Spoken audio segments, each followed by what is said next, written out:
Tá tudo bem contigo? Tudo em paz? Amém. Glória a Deus. Bênção. Você recebeu dentro do seu boletim, todos têm o boletim nas mãos? Tem alguém que não recebeu a palavra impressa? Se você não recebeu, levante sua mão para que você possa ir. Orlando, que faz parte da introdução, não recebeu, viu, gente? Isso é uma falha muito grave. O Sidney está socorrendo ele? Não. Já resolveu. Amém. Dentro do seu boletim, você tem esse papelzinho aqui, ó, que não é para oferta, não é para outra coisa, fica tranquilo. É para você colocar o teu pedido de oração. É para você escrever o teu pedido de oração aqui, tá certo? Aqui na mesa aqui tem essa taça bonita, dourada. Em algum momento do culto, você dá uma escapada aqui, coloca seu pedido de oração. Nós, na sexta-feira, tivemos o nosso primeiro encontro, foi uma bênção. E tivemos aí já pedidos que foram colocados, e nós estamos orando por esses pedidos, pela sua necessidade, e nós cremos que Deus é poderoso para responder a oração do seu povo. Amém? Então, temos falado sobre a importância da casa, a importância que é de nós termos a nossa casa restaurada, a nossa família fortalecida no Senhor. Amém? Talvez você possa ter alguma necessidade dentro da família. As maiores necessidades, normalmente, elas acontecem dentro da nossa casa. Quando a nossa casa é suprida, a nossa vida, de uma maneira geral, ela também é suprida. O primeiro ministério que Deus criou foi a casa, foi a família. E o primeiro ministério que o inimigo investiu contra foi qual? Família. Porque se ele destrói a família, ele consegue atrapalhar muito o propósito de Deus. Porque o propósito de Deus se resume em família. Deus é pai. Fala, Deus é pai. E sempre desejou uma família de muitos filhos, semelhantes ao primeiro, o primogênito, que é Jesus. E isso está acontecendo. Mas só que aqui na terra, Deus nos deu uma família de sangue. Não é assim? Nos deu filhos. Filhos são bênção, herança do Senhor. É uma herança. Eles são preciosos, mas é uma pedra meio que bruta. Entendeu ou não? Tem que trabalhar. Por isso que a Bíblia diz assim, ensine o teu filho no caminho que ele deve andar. Para que ele cresça, entendendo que ele faz parte de um propósito. E esse propósito se chama família. A igreja é uma família. A igreja é uma família. Tá certo? E nós seguimos essa semana orando a respeito da família. Especificamente a respeito da família. Nós trouxemos uma palavra na sexta-feira que é o milagre da casa. E todos nós, quando nós olhamos para dentro da nossa casa, existe algo que nós precisamos, é ou não é? Porque as maiores necessidades, escute o que eu estou falando, as maiores necessidades que nós temos, normalmente elas estão dentro da nossa casa. Quando a nossa casa é suprida, nós somos supridos. E Deus quer suprir a nossa casa. Deus quer suprir a sua casa. Fala, Deus quer suprir a minha casa. É eu e minha casa nós serviremos. Eu e a minha. Não basta só você estar bem espiritualmente. É você e a sua casa. É lutar para que todos conheçam o Deus verdadeiro. Mas ainda não está lá. Deus te colocou na tua casa como uma pessoa que Ele possa contar aqui na terra para contribuir para que o propósito de Deus se estenda para toda a sua geração. Deus trabalha por geração, por gerações. Nessa geração, Deus te escolheu para implantar o reino de Deus no teu coração, na tua casa, na tua igreja, na tua cidade, e não há limites. Entendeu? Então é isso que nós precisamos entender. Precisamos estar muito focados nisso. Eu preciso estar bem com o Senhor, mas eu também preciso passar esse bastão que está nas minhas mãos para a próxima geração. Fiquei muito feliz na sexta-feira em ver o pessoal lá atrás, não vocês, mas os meninos estavam sentados ali atrás. Tinha um bom número de meninos, de jovens, estavam sentados ali atrás. Para mim, na sexta-feira aconteceu muita coisa boa aqui, mas o meu coração se encheu tanto de alegria em ver os meninos estarem caminhando ao lado dos pais. Em nome de Jesus, receba isso com muito amor. O teu filho precisa caminhar do teu lado. Não estou falando isso para... Eu sei que vai chegar uma hora que ele vai se tornar um adulto, certo? Aí quando se tornou um adulto, ele vai se unir à esposa e vai seguir a caminhada. Mas enquanto ele está... Enquanto Deus te deu a responsabilidade, enquanto Deus te deu o cuidado de você ser o pastor da vida dele, você precisa clamar ao Senhor para que essa ovelha esteja andando do seu lado. É um desafio grande? É um desafio muito grande. Tá certo? E nós precisamos lutar pela família. Precisamos lutar por esse ministério que é o ministério mais importante. Você precisa de um milagre na tua casa? Não precisa responder lá no teu coração. Você precisa de um milagre na tua casa? Eu preciso. Tem coisas que eu preciso na minha casa. Tá certo? E é disso que eu quero falar nessa manhã. Eu quero falar sobre uma pessoa que é um doador de esperança. 1 Reis, capítulo 17, verso 24, fala assim: então a mulher disse a Elias, olha que declaração linda. Então a mulher disse a Elias, agora eu sei que você é o quê? Um homem de Deus. Entre parênteses, e que a palavra do Senhor na sua boca. Uau, que coisa linda esse verso. A mulher, depois de relacionar, a viúva de Sarepta, depois de relacionar com Elias, ela teve uma experiência com ele, e chegou um momento que ela falou assim, agora eu sei. Que você é um homem de Deus. E que a palavra do Senhor na tua boca é o quê? Não é só uma palavra falada, é uma palavra vivida. E quando você vive a palavra, os milagres vão te acompanhar. Você não precisa estar correndo atrás da promessa. A palavra diz que se você estiver debaixo da promessa, a promessa vai te alcançar no campo, na cidade, por onde você for. Tá certo? A crise pode anteceder um milagre ou roubar a esperança. Nós passamos por dificuldades ou não passamos? Esse mundo caído, ele gera crises, né? Acabamos de passar por uma crise mundial. O quanto essa crise mundial afetou as nossas vidas? Em todos os sentidos, né? Mas espiritualmente, o quanto eu permiti que essa crise mundial influenciou na minha vida? Então, a crise ela pode anteceder um milagre ou ela pode roubar a esperança. Elias é enviado por Deus para a casa de uma viúva em Sarepta para ser sustentado por ela. Mas ao chegar é surpreendido pela situação que a viúva se encontrava. Ela estava sem provisão e sem esperança. Vemos nesse contexto duas pessoas vivendo praticamente a mesma coisa, porém com dois comportamentos diferentes. Um vivendo sem esperança e outro sendo um doador de esperança.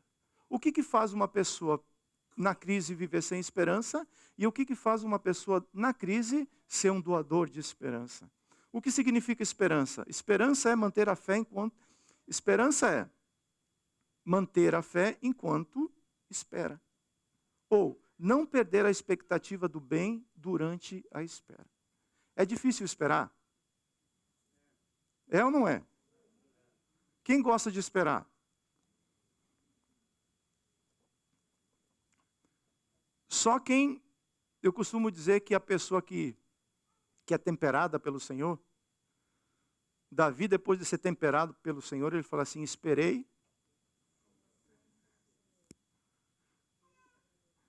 né? E ele respondeu a minha oração e ele veio ao meu encontro. Existe um contexto histórico daquilo que nós estamos falando. Estamos falando de 1 Reis, capítulo 17. E o contexto é que o povo de Israel, que tinha sido retirado do Egito para ser introduzido em Canaã, porque tinha uma terra prometida, tá certo?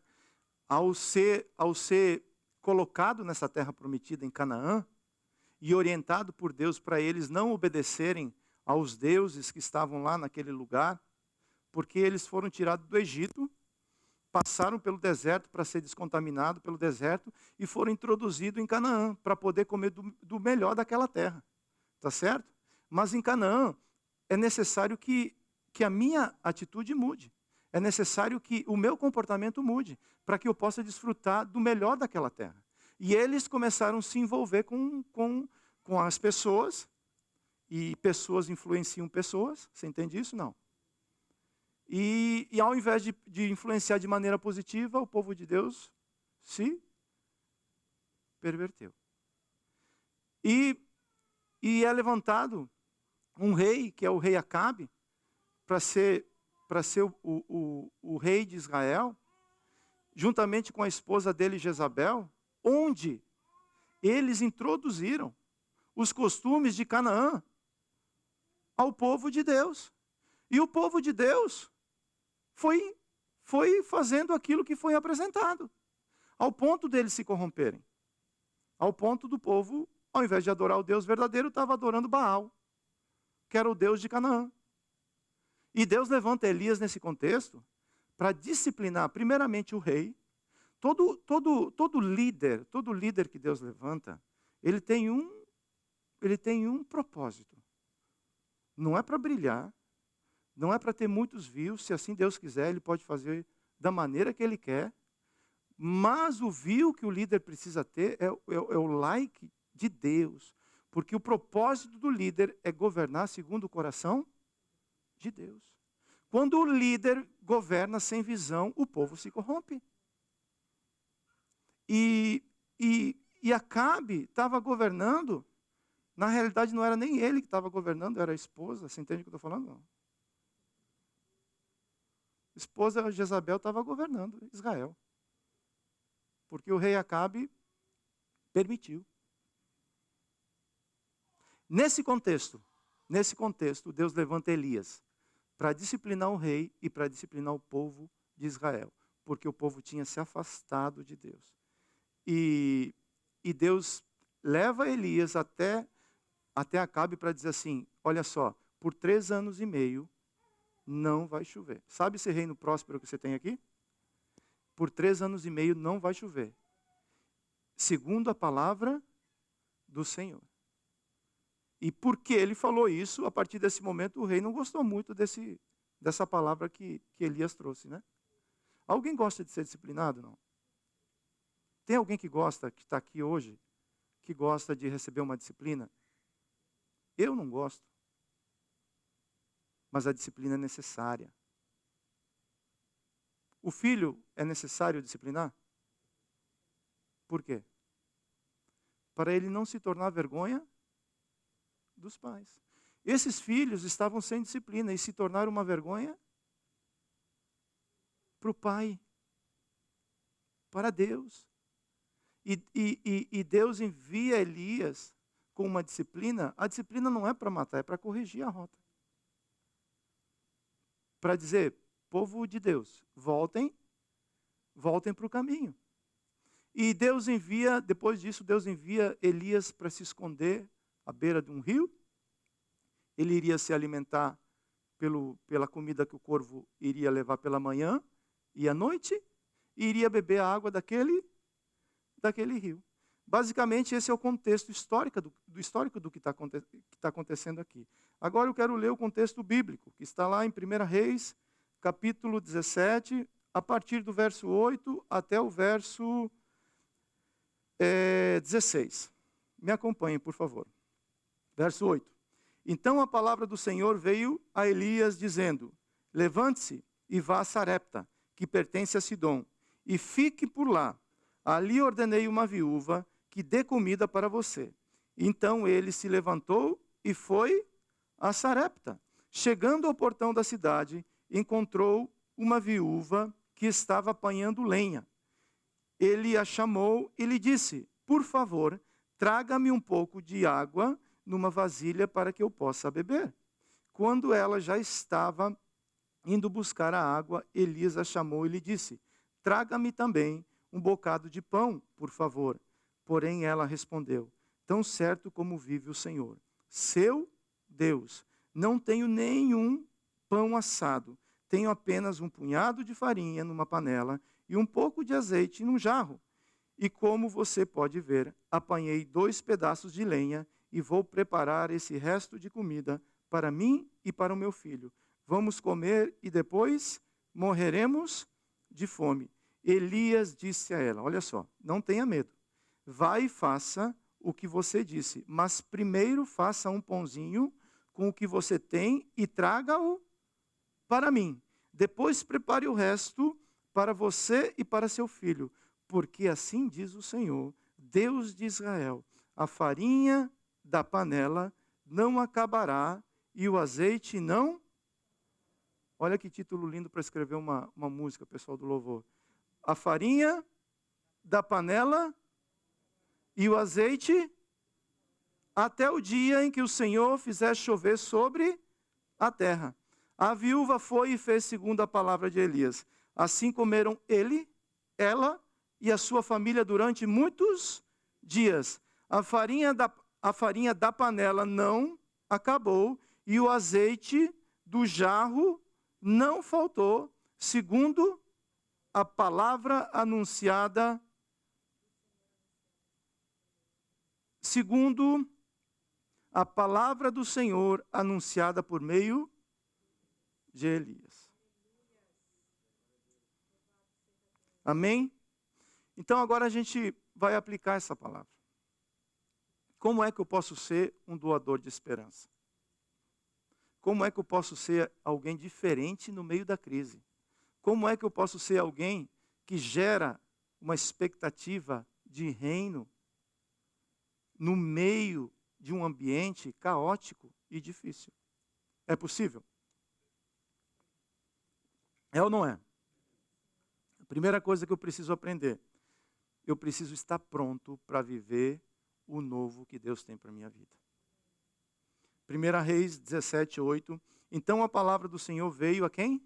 A Elias, dizendo: levante-se, dispõe-te e vá para Sarepta, que pertence a Sidom, e fique por onde? Por lá. Mas está difícil a situação. Está complicado a situação. Fique por lá, para onde Deus te enviou. Ali ordenei a uma viúva que dê comida para você. Já fazia algum tempo que Elias estava... O povo de Israel estava numa crise muito grande, mas Elias estava curtindo. À beira de um rio. Quem gosta de camping, né?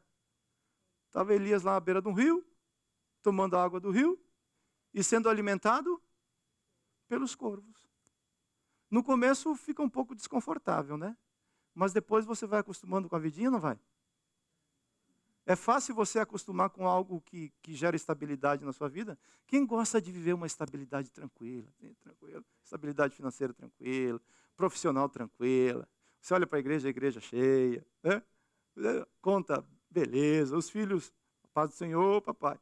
Quem gosta de viver isso daí? Naturalmente a gente abraça a estabilidade. Por quê? Porque nós somos muito apegados às coisas dessa terra. Ou não somos? Ou não somos? Nada contra isso, faz parte. Tá certo? Mas chegou um momento que a água secou. Água do rio, sabe aquela água que ele tomava? Secou.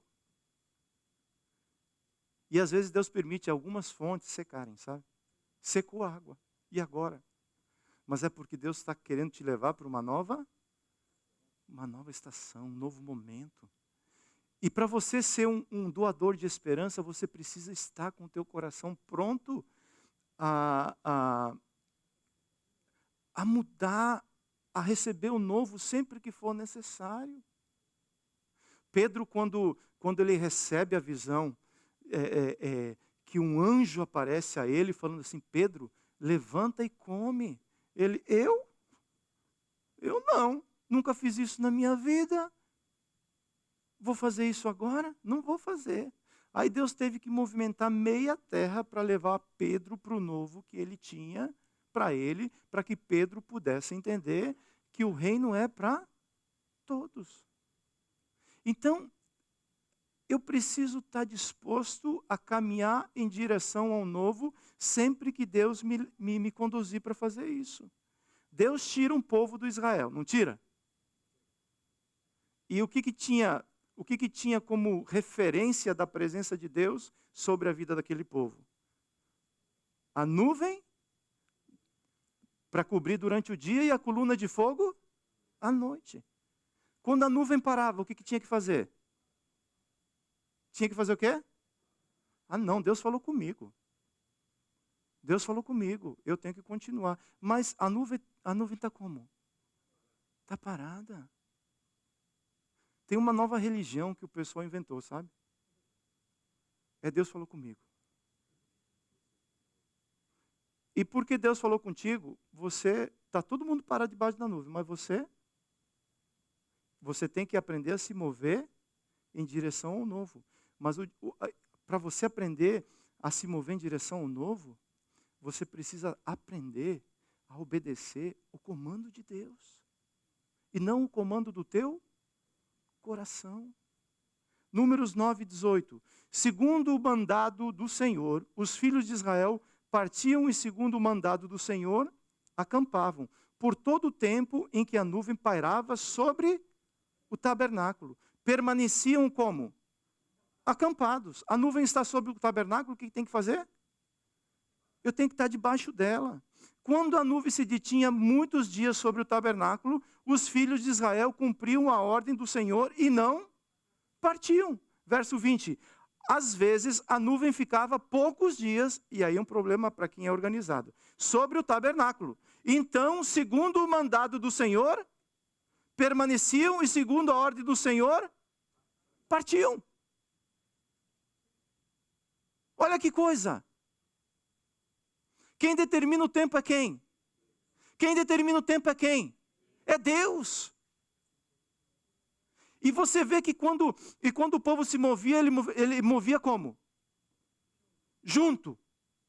Quando ficava, movia, ficava, aí a nuvem abençoava. Porque essa é a prova da confiança. 1 Reis 17:10. Então ele se levantou e foi a Sarepta. Chegando ao portão da cidade, encontrou uma viúva que estava apanhando lenha. Ele a chamou e lhe disse, por favor, traga... O profeta era educado, sabe? Por favor, traga-me um pouco de água numa vasilha para que eu possa beber. Humanamente falando, podemos olhar para essa situação e achar que Elias não tem todas as informações. Sim ou não? Parece que falta informação para você se mover. Ou não parece? Mas ele tinha plena confiança em Deus. Elias estava sendo testado mais uma vez na sua confiança. Você entende o que eu estou falando? Não.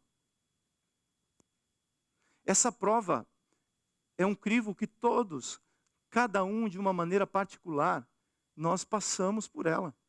É a prova da confiança. Elias estava sendo testado mais uma vez nesse sentido. Nem sempre o que Deus nos pede para realizar faz sentido lógico. Por isso é fundamental a confiança. A confiança em Deus excede as informações e explicações. Ai, ai, ai. Deus, ele não vai ter que te explicar tudo. Você é o quê? Você é um servo. Você vai ter que ter algumas informações para poder saber como caminhar, ou não é? Mas ele não tem a necessidade de te explicar tudo. Por quê? Porque aquilo que você não entende, você confia.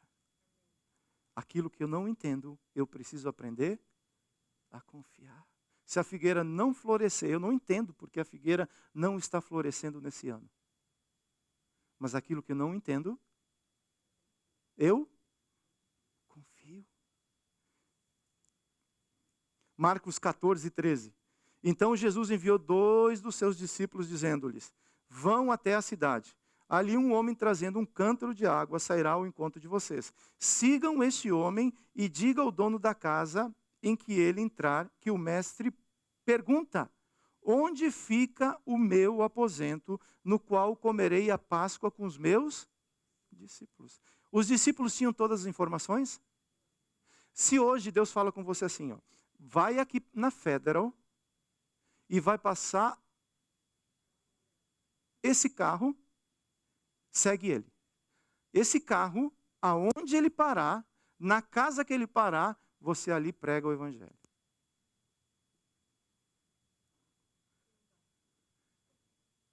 É um negócio meio estranho, né? Ou não é? Eu só vejo a testa enrugando, sabe? Porque os discípulos não tinham todas as informações. Vão até a cidade, encontrem uma pessoa que está carregando um pote d'água. Quando vocês encontrarem essa pessoa, vocês seguem essa pessoa até ele chegar na casa. Quando ele chegar na casa, vocês falem com o dono da casa: cadê o aposento que o meu Senhor vai celebrar com os seus discípulos a Páscoa do Senhor? Tem que ser muito cara de pau. Eu não presto para essas coisas. Estou falando de mim. E tenho aprendido a caminhar sem o mapa inteiro na mão. Olhando para a nuvem e falar: a nuvem parou, eu vou parar debaixo dela. Mas um monte, eu quero fazer parte do povo de Deus que se move debaixo da nuvem. E quero orientar o povo para que andem debaixo da nuvem. A nuvem vai mover. A nuvem vai mover no tempo que Deus quiser. E quando ela mover, eu preciso desmanchar meu acampamento. Ah, mas isso é bonitinho, está tudo aqui agora. Botei a flor do lado da cama. Comprei o colchão ortopédico. Nada contra, eu estou precisando. Até estou recebendo o irmão essa semana lá em casa para ele fazer uma entrevista comigo. Para comprar um colchão ortopédico. Vamos ver. Os discípulos não tinham todo o mapa nas mãos, mas tinham plena confiança em seus corações que o Senhor estava no controle de cada detalhe. Outra coisa, palavras podem roubar a esperança. 1 Reis 17:11. Quando ela já estava indo buscar a água, Elias a chamou e lhe disse: traga-me também um bocado de pão, por favor. Porém ela respondeu: tão certo como vive o Senhor, o seu Deus, não tenho nenhum pão assado, tenho apenas um punhado de farinha numa panela e um pouco de azeite num jarro. E como pode ver, apanhei 2 pedaços de lenha e vou preparar esse resto de comida para mim e para meu filho. E depois? Vamos comer e depois? A vida da viúva estava sendo limitada pela provisão que ela tinha. Quantas vezes quando nós passamos por alguma dificuldade, nós limitamos aquilo que Deus pode fazer nas nossas vidas. Porque normalmente nós olhamos para aquilo que os nossos olhos conseguem contemplar.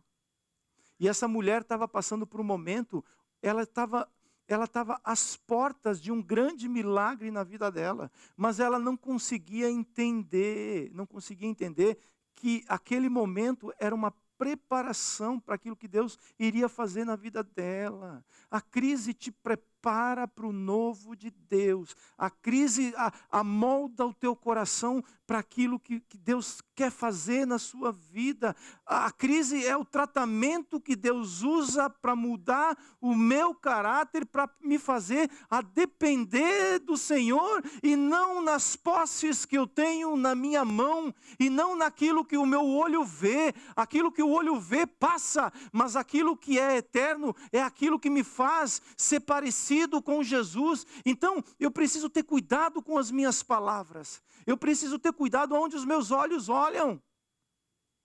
Se os meus olhos estão olhando só para as coisas dessa terra, automaticamente as minhas palavras vão ser direcionadas somente para as coisas dessa terra. 2 Reis 4:25, e assim ela partiu e foi falar com o homem de Deus. Outra história.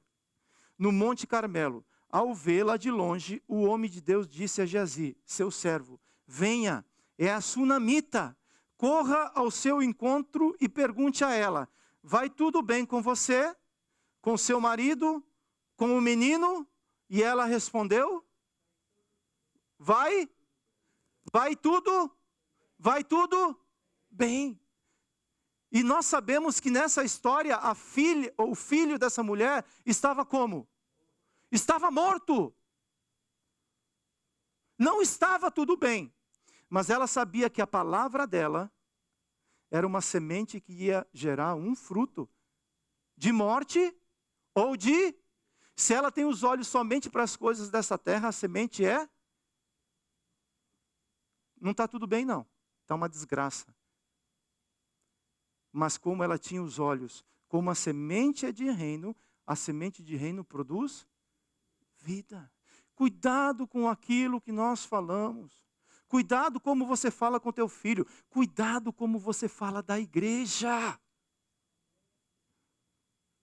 Cuidado como você fala a respeito dos líderes que Deus colocou na sua vida. Se você não reconhece os líderes, tudo bem, é uma opção sua. Mas se foi Deus que colocou essa liderança sobre a tua vida, não fale mal de líder nenhum. Não fale mal das pessoas que te serviram a vida inteira. Não fale mal, porque palavras são sementes. Você não presta para nada, menino. Você começa e não termina.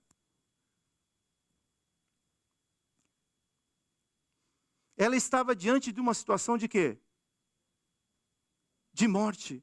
Porém, da sua boca saíram palavras.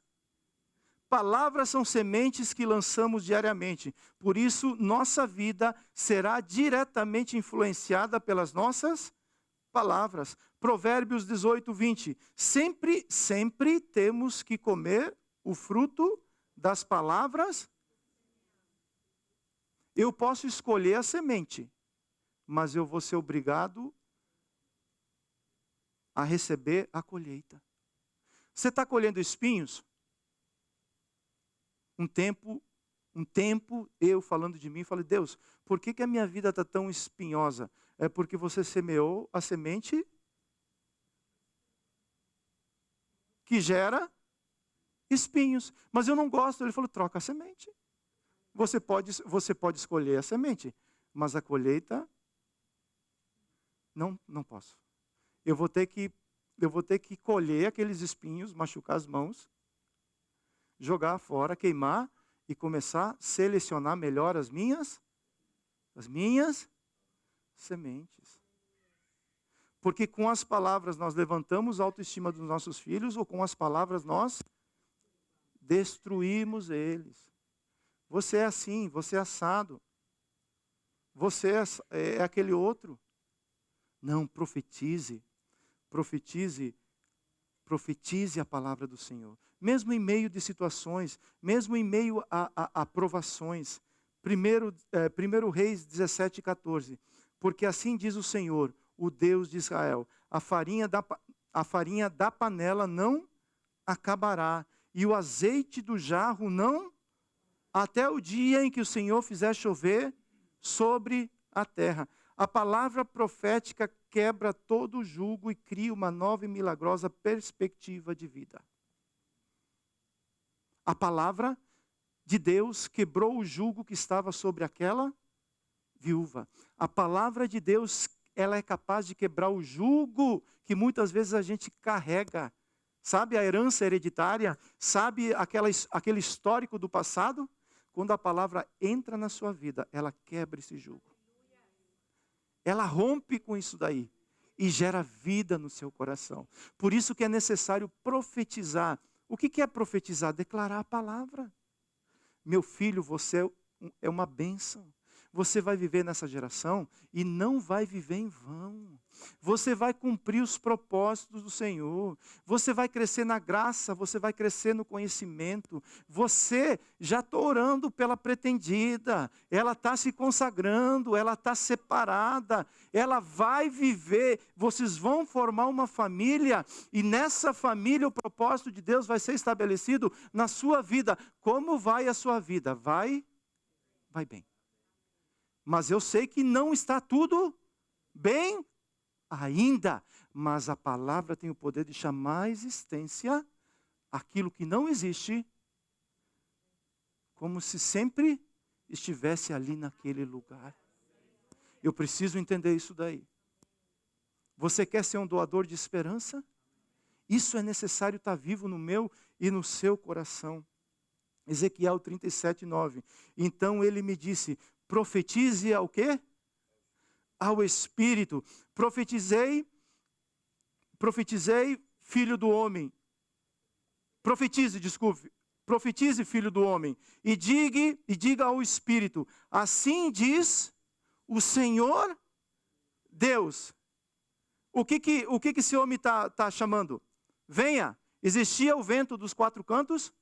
Existia lá naquele lugar? O que ele estava profetizando? Vento do Espírito, mover do Espírito, agir de Deus, venha dos quatro ventos, ó Espírito, e sobre esta situação, sobre estes mortos, para que vivam. Profetizei como ele me havia ordenado. O Espírito entrou,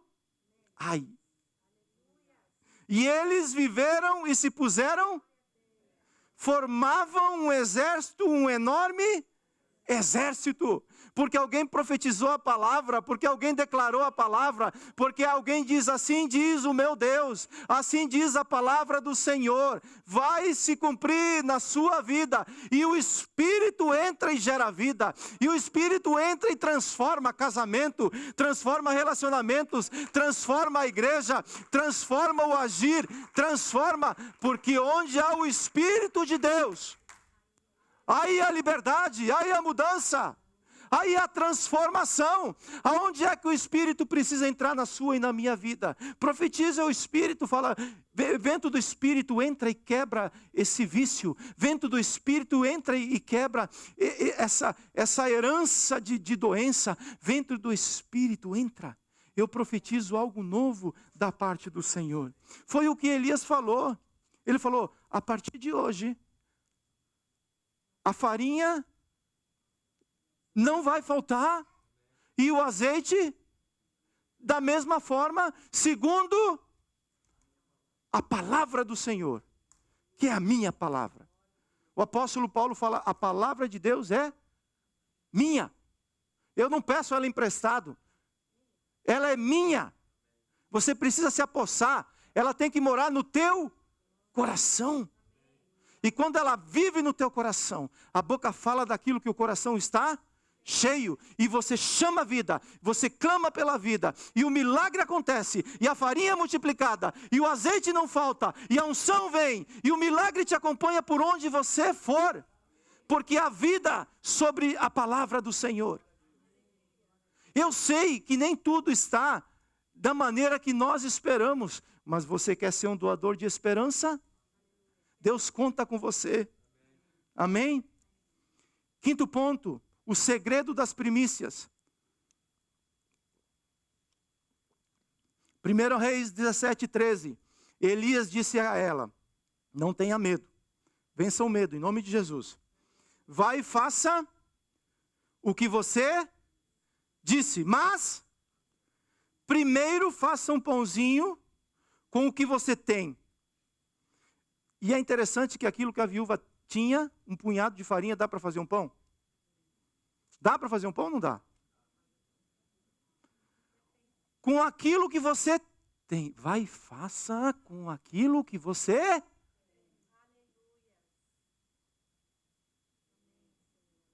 Você entendeu o que é que eu repita? Eu vim aqui agora pela manhã, e eu chego aqui e tenho minha rotina quando eu chego na igreja de manhã. Aí eu fui na mídia, os meninos com dificuldades. Eu abracei o Duda e o Leb e falei assim para eles: façam com aquilo que vocês têm nas mãos. E façam felizes. O segredo está aí. Não é aquilo que vou alcançar, é aquilo que eu tenho nas mãos. Vai e faça com aquilo que você tem nas mãos. E traga primeiro para mim. O profeta no Velho Testamento era a representação de Deus. Ele representava Deus. Tá certo? E traga-o para mim. Depois prepare o resto para você e para seu filho. Era primeiro necessário honrar a Deus, para depois ver a farinha e o azeite serem multiplicados. Você quer viver, você quer ser um doador de esperança e você quer ver a unção jorrar na tua casa, você quer ver milagres acontecer na sua casa, você quer ver o sobrenatural acontecer na sua casa, você quer ver a obra das tuas mãos prosperarem sobre a tua casa, quer ou não quer? Vai e dê primeiro a Deus. Princípio de primícias. Isso começa onde? Desde o começo. É uma redundância, né? Abel, por sua vez, trouxe das primícias do seu rebanho e da gordura deste. O Senhor se agradou de Abel e da sua? É primeiro. É o primeiro. Provérbios 3:9. Honre o Senhor com os seus bens e com as primícias de toda a sua renda. Primícias em hebraico significa primeiro, começo, melhor, parte principal. Gostei dessa. Parte selecionada. É algo que alguém que tem um saco de trigo, joga o trigo no chão e começa a selecionar os melhores grãos, porque os melhores são de quem? Do Senhor. Princípio de primícias. Aqui dá para desenvolver uma pregação. A primeira cidade que o povo de Israel conquista quando sai do Egito foi qual? Jericó. Em Jericó é primícias. Então todo o ouro, toda a prata, tudo que for recolhido em Jericó é de quem? Ninguém toca em nada. Teve um que desobedeceu e a gente sabe o que aconteceu com Acã. Princípios de primícias. Abraão, quando se encontra com Melquisedeque, ele dá as primícias. O Pentecostes, o que é a festa do Pentecostes? Eu estou falando de Gênesis e estou caminhando na Bíblia inteira até chegar no Novo Testamento, tá? O que é o Pentecostes? Era o princípio das primeiras ofertas, da colheita. O pessoal fazia a colheita, pegava as primícias da colheita e iria na festa do Pentecostes para celebrar. E depois usufruía de tudo aquilo que restava. No Pentecostes, Deus criou uma nova primícia, que é a igreja. No Pentecostes, Deus criou algo novo. A igreja nasceu aonde? No Pentecostes. Então, Deus estava ensinando para essa mulher o seguinte: você quer, mesmo que todos vivam em crise, você quer experimentar o sobrenatural de Deus na sua vida? Priorize, em primeiro lugar, o Senhor. E a farinha não vai faltar, e tampouco o azeite vai faltar na tua casa. Provérbios 3:9. Honre o Senhor honre o Senhor. É interessante que primícia é uma questão de honra. Você honra quem você quer, não é assim? Você honra quem você escolhe para honrar. Eu não posso dizer para o Henry, honre o Zilmar. Isso é um desejo, é um princípio do coração dele. Então, o princípio de honra é um princípio de primícias. Honre ao Senhor oferecendo a Ele a melhor parte de tudo o que está na sua terra, ou que produz a sua terra. Deus te deu uma terra que produz algo? Sim ou não? Você sabe que na linguagem de hoje, essa terra, o que ela significa na sua vida. Você tem uma empresa que produz algo, você tem um trabalho que produz algo. Deus está falando assim, das primeiras ofertas do que essa terra produz, separe a parte selecionada e dê a quem? Ao Senhor. Mas eu não creio. Se essa mulher não cresce na palavra de Elias, a farinha iria multiplicar na casa dela? Você tem a opção de escolher, ou de crer ou não crer. Mas a palavra ela vai se cumprir. Princípio de primícias. E por último, a obediência produz a multiplicação.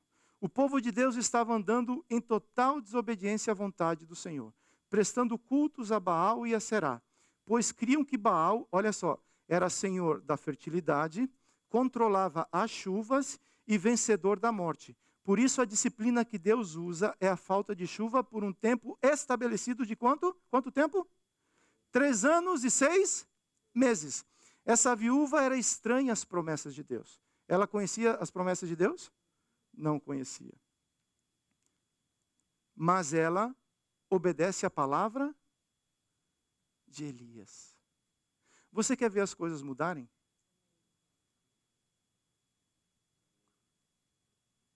Ou do jeito que está bom assim?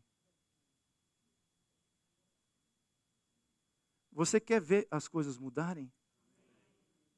Submeta a palavra do Senhor. Isso não é forçado, é um princípio de honra. O princípio de honra você tira das primícias e você aplica onde você for e ele vai funcionar. Se você honrar a palavra do Senhor vai te honrar. Os discípulos honraram a Jesus. Jesus honrou aos discípulos. Honre pai e mãe para que você possa ter vida plena. Honra, princípio de honra. O povo deixou de honrar a Deus. E como consequência, eles sofreram aquilo que não precisava sofrer. Quando o princípio de honra entra novamente, os céus, que às vezes são fechados, eles se abrem. E a chuva volta novamente. Como resultado, acontece a multiplicação em sua casa, ou seja, o milagre da casa, recebendo maná do céu, mesmo enquanto Deus retinha comida do seu povo infiel na terra prometida. Não basta só estar na terra prometida. A igreja é a terra prometida, mas os céus estão abertos sobre a sua vida? Os céus estão abertos sobre a minha vida? Esse povo, eles estavam na terra prometida, Canaã. Terra que mana? Terra que mana? Mas os céus estavam como? Por quê? Por causa da desobediência. Deus não quer fechar os céus. Deus quer que os céus estejam abertos sobre as nossas vidas. Mas nós é que determinamos como eles estarão sobre nós. A obediência abre os céus. A desobediência retém a colheita que Deus tem para nós. Por quê? Porque é um princípio. Quando o povo volta a obedecer, tudo aquilo que é necessário volta a acontecer novamente sobre o povo. 1 Reis 17:15. A viúva foi e fez segundo a palavra. Você vê que essa é uma decisão pessoal? A viúva foi obedecer aonde? Aonde que a obediência, onde de maneira prática a viúva foi obedecer a palavra de Elias? Aonde? Lá fora ela recebeu uma promessa. certo? Se você fizer isso, vai acontecer isso. Aí ela foi para onde? E na casa dela, ela obedeceu. E na casa dela, foi onde aconteceu o grande milagre. A viúva foi e fez segundo a palavra de Elias. Assim comeram ele quem? Elias passou a morar com essa viúva, não foi? Eles comiam, não comiam juntos? Aqui está falando, eu creio, que o primeiro a ser servido naquela casa era quem? Princípio de? Comia ele, ela, o menino e muitos da casa dela. Por muitos dias, a sua obediência à palavra do Senhor abençoa muitos. Quando alguém se submete e deseja obedecer, a bênção que chega até você, ela se espalha para muitas outras pessoas. A farinha da panela não acabou e o azeite do jarro não faltou, segundo a palavra anunciada por meio de Elias. Obediência não é fazermos o que queremos, mas sim o que? Dá uma olhada nessa frase aí, dá uma olhada nela. Pensa 5 segundinhos.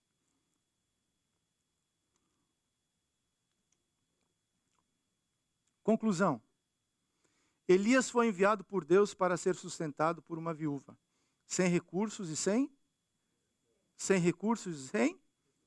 Porém, mais uma vez, precisou depender totalmente de Deus. As estações mudam, mas a dependência é sempre. Quando você chegou aqui nesse país, tem alguns que estão chegando agora. No começo a dificuldade é maior? É ou não é? Mas depois de 10, 15, 20 anos, como é que você está? Está com o burro na sombra?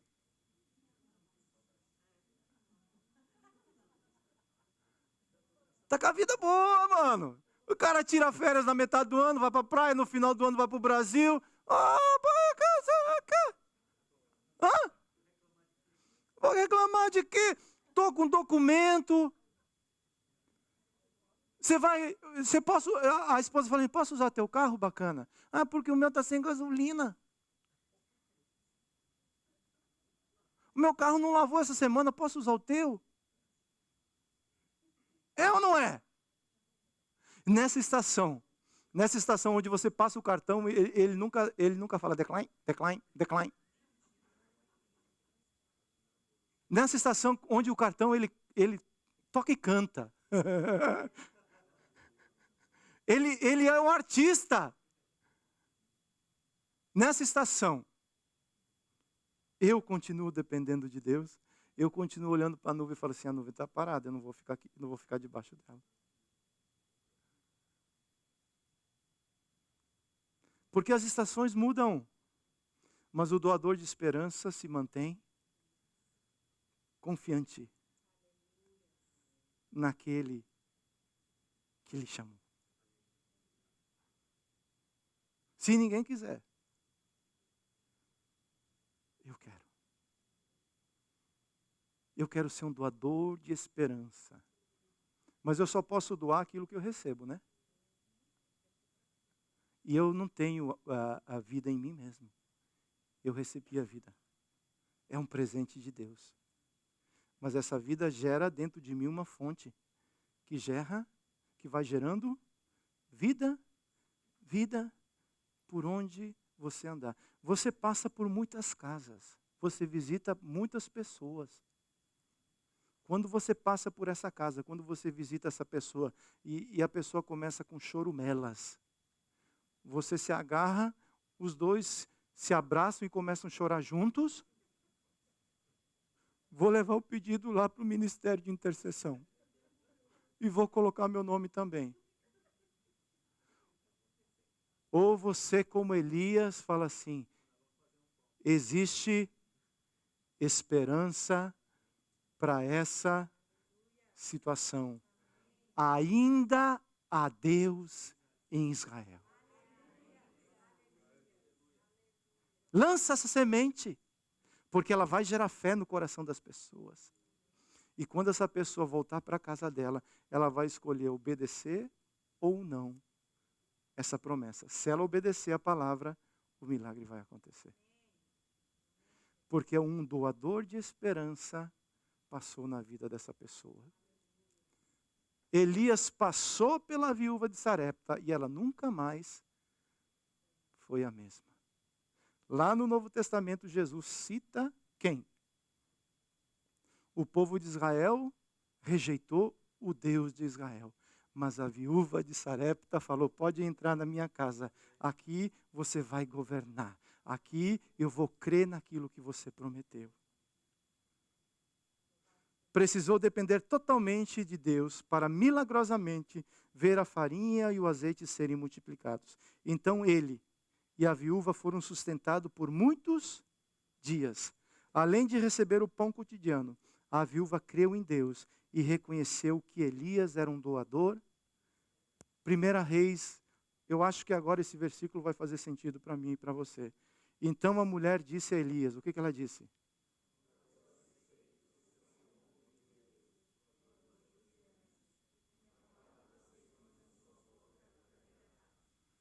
Ah, como eu quero aprender a viver isso. Como eu quero poder ser essa pessoa. Alguém que gera esperança na vida daquele que está sem rumo, sem sentido. A igreja deve se comportar dessa maneira. Amém? Quero orar por mim, quero orar por você. Logo depois a gente vai estar recebendo as crianças, nós iremos celebrar a ceia do Senhor como família. Então, quando seu filho chegar, abrace o tiquitito. Coloque ele do seu lado. A gente vai celebrar a ceia do Senhor. E depois a gente vai para casa almoçar, fazer nana, fazer o que você quiser. Vamos orar? Você quer ser um doador de esperança nessa geração? Independente do que está acontecendo em sua volta, existe dentro de você um tesouro insondável, que quando você fala desse tesouro, ele gera vida na vida das pessoas. Coloque-se de pé, por favor.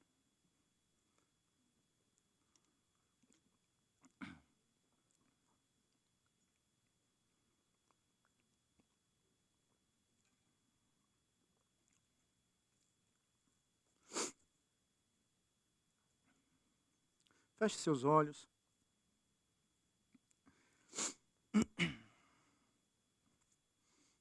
Vamos orar a Deus. Senhor, muito obrigado por essa palavra, porque ela vem nessa manhã nos alertar e nos ensinar que independente de qualquer coisa que está acontecendo em nossa volta, se eu estiver conectado na videira verdadeira, eu recebo vida e dou vida. Eu recebo esperança e sou um doador de esperança. No nome de Jesus, eu quero dizer que talvez nessa manhã, existem pessoas aqui que possam se sentir como uma viúva, sem a provisão ou sem aquilo que está buscando, e talvez o coração possa estar sem esperança. Mas Deus está enviando da parte do Senhor a palavra dele, que é acima de qualquer coisa o mais importante, mas também envia os seus profetas, aqueles que são doadores de esperança, para dizer, se você obedecer a palavra do Senhor, se você se voltar para o Senhor, o milagre vai acontecer na sua vida, Pai. E nós cremos, ó Pai, que isso não é um sentimento, isso é uma atitude racional de alguém que fala assim, eu recebo essa palavra e eu vou obedecer essa palavra. E como consequência, o novo de Deus acontece na vida dessas pessoas ou dessa pessoa. Deus, aqui está a tua igreja. E eu quero abençoar a todos, meu Deus. Quero pedir que no nome de Jesus, o Senhor levante deste lugar pessoas abençoadas, pessoas cheias do teu Espírito Santo, para que eles possam ser doadores de esperança por onde eles passarem. Nós nos reunimos durante a semana em grupos, nós nos reunimos em casas. Pai, eu peço que o nosso coração sempre possa estar cheio da Tua presença, para que nós possamos dar vida, Senhor, a todos aqueles que se aproximam de nós. Assim como Elias ensinou essa mulher princípios da Tua palavra, e a prática desses princípios mudou a história dessa viúva. A viúva de Sarepta era uma viúva que a casa dela, mesmo em meio à crise, era uma casa suprida, era uma casa abençoada por Deus. Eu quero que a minha casa seja abençoada. Mesmo independente da situação que nós estamos vivendo, eu quero que minha casa seja abençoada. E também quero que a casa dos meus irmãos seja uma casa abençoada, que seja uma família abençoada, que seja uma igreja forte ali, Senhor, onde dentro da casa é onde acontece a multiplicação do azeite, a multiplicação dos milagres, a conversão genuína de vidas, Pai, na autoridade que há no nome de Jesus. E eu te louvo por tudo, Senhor. Muito obrigado. Continua conosco nesse momento que nós iremos celebrar a ceia do Senhor. Abençoe, nos abençoe, e é no teu nome que nós oramos. Amém.